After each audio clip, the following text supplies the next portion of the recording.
Hey guys, welcome back into Legacy. So I know I'm doing this video a little early this week. I have some stuff coming up at the end of the week. It's going to take up some time, and I am not going to have the time to do this on Thursday or Friday, so I'm just going to go ahead and drop it now while I'm thinking about it. And today we're going to go back to Dragon Warriors because it's that week again, and I am going to discuss knights, professions, and we're going to talk about the knight. And if I get time, I may wind up dropping another video this week to cover up all the warrior classes, which would cover barbarians. But I don't know if I'll get to that. If I don't, I'll do it, on regular schedule. But if I can, I may drop it by the weekend. But either way, guys, we're going to talk about knights today in Dragon Warriors. And if you have been watching the series, professions are classes in this game. They level up just like other RPGs. That it's pretty much a standard 80s leveling system. Experience grants you levels. They call them ranks in this game, not levels. Uh, and each class gets certain abilities and everything else based on the rank that they are. They get new attack score, new defense scores, all that kind of stuff. All of that comes out in the wash during rank up, which I'll talk about when I go into rewards for this game because that's a whole separate video in and of itself. But just to get off the right foot, there's these classes are pretty much divided into a couple of different classes sections. There's the warriors, there's the spellcasters, and then there's the assassin. Um, and warriors, of course, are what they sound like. They are the use of weapons. They fight. They wear heavy armor. They or alternatively, you're a barbarian, which I'll get into more when I do that video. You fight with pure fury. Think Norse berserker is more of what you're thinking of when you think of barbarian in this game. Um, and that's basically where they come from. Knights tend to come from advanced cultures, and by advanced cultures, I'm talking about cultures with feudalistic governments, things like that. In this world, the countries that they come from are countries like Albion, which is the equivalent of England. Whereas barbarians tend to come from more tribal cultures, um, and that's just kind of the big difference between them, other than their abilities. Which like I said, I'll get into that when I start talking about it here in a second. Um, they As far as game mechanics go, they are combatants. They are trained to fight, to kill, wear armor, ride war horses, all that kind of stuff. And you really want a good mix of knights and barbarians.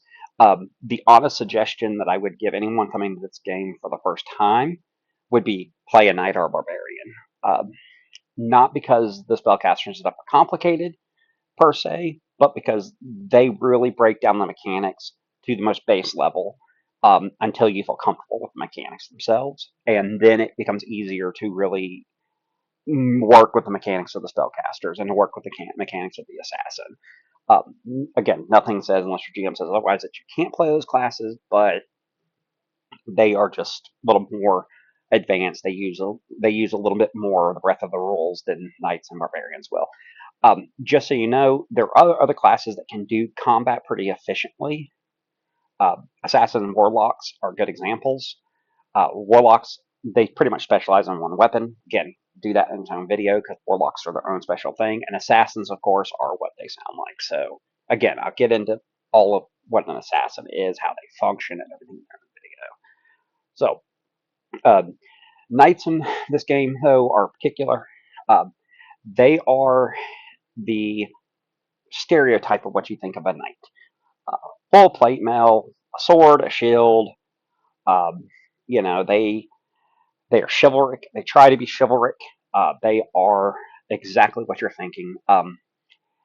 They tend to be attached to families as a general rule. However, player character knights are a little different because of what they do, because of the adventure and everything else. They are normally mercenary knights, hedge knights, for lack of a better way of putting it. Um, they will hedge knights or mercenaries. That's what they are. They are going to come in, and they're going to typically be from noble birth, not necessarily. Mostly, if they come from noble birth, they come from noble birth. They're not like the sons of earls and kings. They are the sons of minor lords, minor ladies. That's what they are. That's kind of how you want to build your character. Again, nothing says you can't play the son of a major house, but they're less likely to go on the adventures and stuff that take place in Legend than a landless, lordless knight who is just working for pay.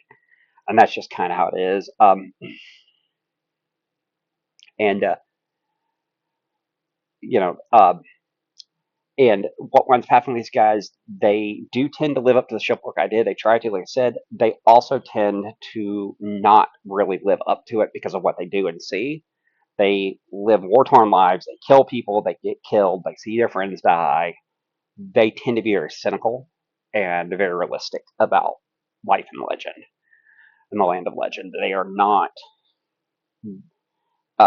not necessarily uh, the most bright people in the world as far as like personality and outlook.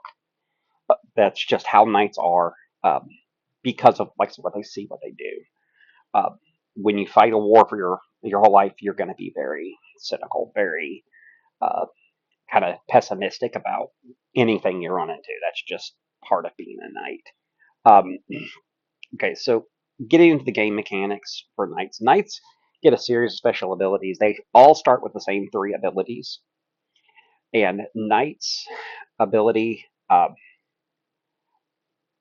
they gain new abilities past rank 8. So at rank 8 and beyond, you get a new ability every level, every rank. But you do start with the standard three abilities, which are Track, Armor Expert, and Ride Warhorse. I apologize, guys. I got a frog in my throat there. Didn't know where that came from. Um, and like I said, once you hit 8th rank, each level you'll choose a new one of the other abilities, which are Disarm Technique, Expert Parry, Main Gauche, Master Bowman, Quick Draw, Sword Master, and Weapon Skill. Um, and they're pretty well defined. These are well defined. There are three main abilities, though, that you're going to start the game with. Or you're going to be gain the ability to track your opponents or prey animals across country. Again, I'll get into that when I get to the rules of the game itself. I don't want to get too deep into the weeds on that right now. But you gain the ability to do that, whereas spellcasters can't track. They can't use the ability to track. They lack that ability. Knights and barbarians both gain that ability. Armor expert. They are the only people that can wear plate mail with our plate armor without any penalties to either their attack or their defense scores. Um, Otherwise, every other class that tries to do that does take penalties, and he will never suffer penalties for wearing armor. They are just that's what they are. Like I said, I mean, when you think of this knight, think of in your head, imagine Charlemagne, imagine King Arthur, imagine Sir Lancelot. Um, the way they dress, the way they carry themselves in the battle. That is what you will be seeing when you see these guys. And then, of course, they get ride warhorse. Um, and only knights, barbarians, and warlocks have the special training required to ride a warhorse. Anybody can ride a horse. They're the only three classes, only three professions that can actually ride warhorses. Um, and if you don't have that ability, legitimately you cannot ride a warhorse in this game. It is impossible because of the way warhorses are trained. They're temperamental. They're aggressive. You require special training to ride, specifically a warhorse. Like I said, anybody can ride a Rouncy. Not anybody can ride a warhorse, and knights gain that ability. So, getting into some of the things you can buy later on, like I said, from rank 8 on, disarm technique. Once you hit 8th rank, which by the way, that's a pretty big gap between 1st and 8th rank. If you guys are kind of missing that, your starting knight goes his first 7 ranks, first 7 levels, without gaining any new abilities. He basically only gains new hit points, new attack, defense, and evasion, and all of that. Which again, go back and watch the character creation video where I talk a little bit about those scores, and I'll talk about them again like I said, when I do the rewards video on how rewards are given out in this game for ranking up and things like that. But so once you hit rank 8, you're going to spend a lot of time as a knight with very basic abilities. Your basic ability is you stab things, where you hit them with maces. That's what you do. And unfortunately, that's really all there is to them for the first several levels of the game. Okay, so disarm technique, though, starting at rank 8, you can take any of the following abilities that I'm going to describe. Disarm technique, you can twist an opponent's sword out of his hand by catching the blade in the specially shaped guard of your weapon. So if a sword blow is aimed at you, if you're being attacked, and he rolls a 20 on his to hit, which is always a miss, you then get to roll a 3d6 roll. If you roll on that 3d6 roll greater than the rank equivalent of the person you're fighting, the monster you're fighting, you toss their sword 1d6 meters away. Pretty simple. Honestly, it sounds a little more complicated than it is, I think, when I say it out loud, but it's not. So basically, you're fighting another knight, he swings a sword at you, he critically misses, you get a chance to toss his sword away from him, requiring, whatever their rank equivalent is. So if he's a 6th rank knight fighting you, you have to roll a 6 or greater on 3d6. There you go. And like I said, it's a d6 meter toss, which can be a pretty far throw, by the way. I mean, think about that. You disarm him up to 18 feet away from him. Expert parry. Expert parry is another ability. Knowledge of skill gets knight greater proficiency in the use of a shield. Um, so for any blow that would otherwise hit him, roll a d10. On a roll of 1 to 2, he catches the blow on a shield, negating it. So generally speaking, uh, your parry goes up. Again, I'm going to get into parry when I get into the rolls, because parry is a big part of combat when you're wielding a shield, and most knights start with a shield. So parrying is a big part of this. Getting the ability to get a 20% chance instead of a 17% chance, because normally you roll a d6 and only a 1 blocks, is actually, doesn't sound like a lot, but can be the difference between a lethal blow and keeping your hit, realistically. So, okay, so main gauche, the third skill you can buy, third type of skill you can buy, enables character to fight with 2 weapons simultaneously, a one-handed weapon, just a sword or axe, and a dagger or a short sword in your left hand or your offhand, because you don't have to be right-handed. This precludes from using a shield, so, the secondary weapon must be used in either one of 2 ways, and you must decide at the start of every combat round which of these options you're using. Again, I'm not going to get too deep into the rules here. Just the secondary weapon may be used as a guard, giving a +2 to your defense, which is actually pretty cool. And if it's magical, it adds its bonus to your defense as well. So if you have a +2 sword, it adds an extra +2 to your defense. Or you can strike with both weapons at once, making a separate hit roll for each weapon. Your defense is 0 for the round. Both blows must be at the same opponent. The defense counts fully against both blows. Its defense only needs to be split among multiple attackers, not against multiple blows. Again, that gets into the thick of the rules, which we'll go over. Normally, if you're being attacked by multiple people, you have to decide how much of your defense to put towards each attacker. So if you have a 9 defense, you're getting attacked by 2 people, you can put 4 towards one, 5 towards another. Or however you want to do it, depending on how you assess the threat. But again, I'm not going to get too deep in those weeds. That there's a whole video that's going to be done on combat and the basics of combat. So I'm not going to get into that right now. But that's the basics of how defense works against multiple opponents.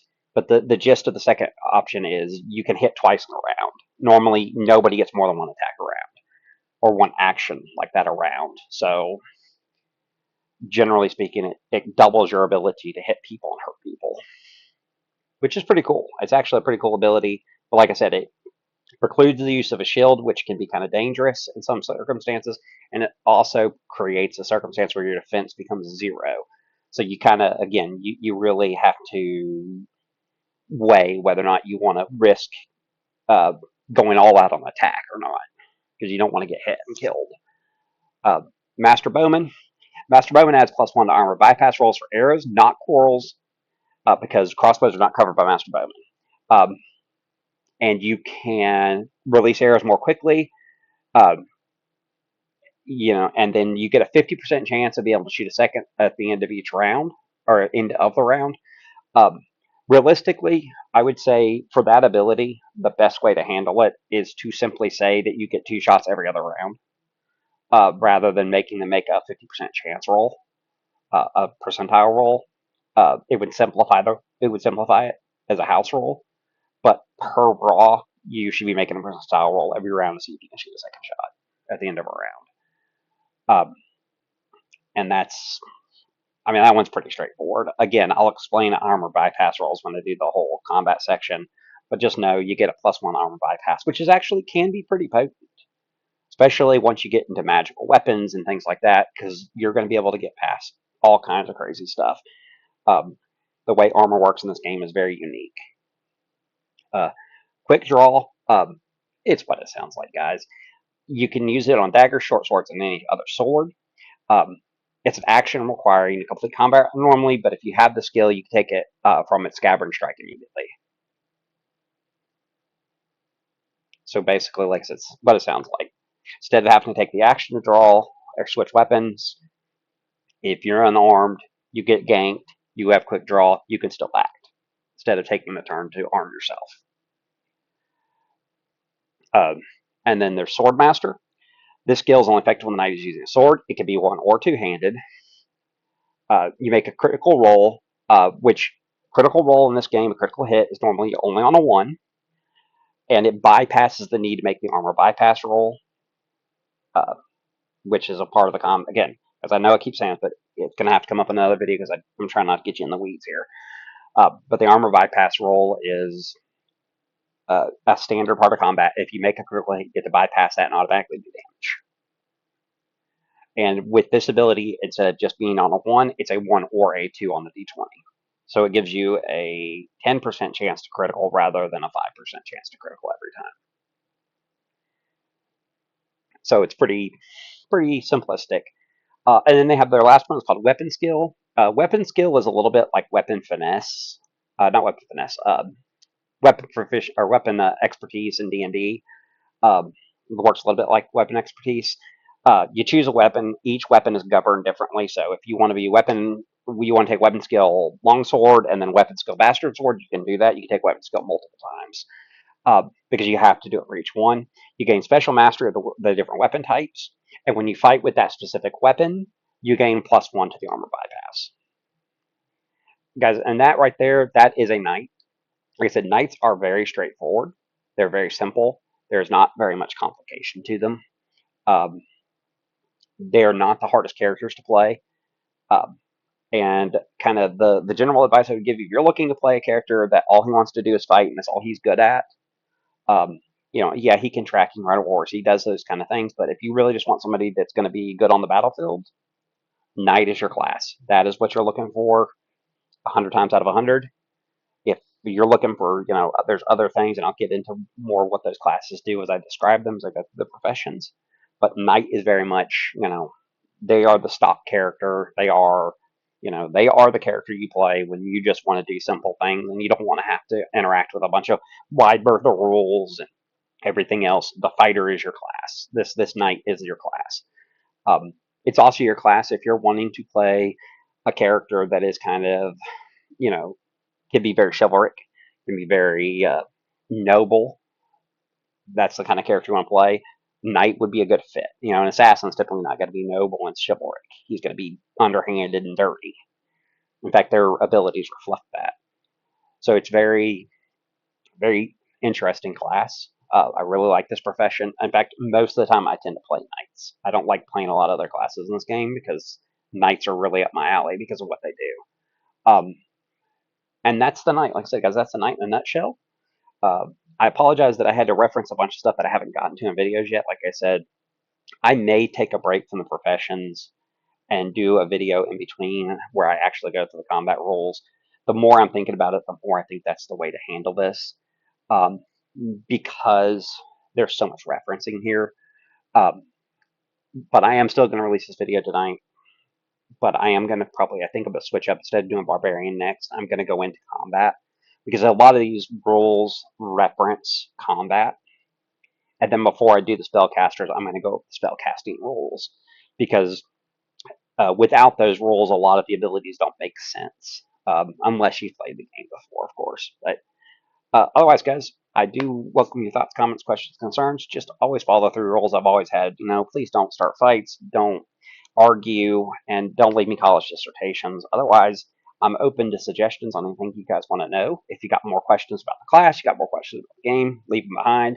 Happy to address them if I can. If not, let's try to get you the answer or direct you where you can find it. Other than that, guys, we hope you have fun, and we do hope to see you guys around the game table.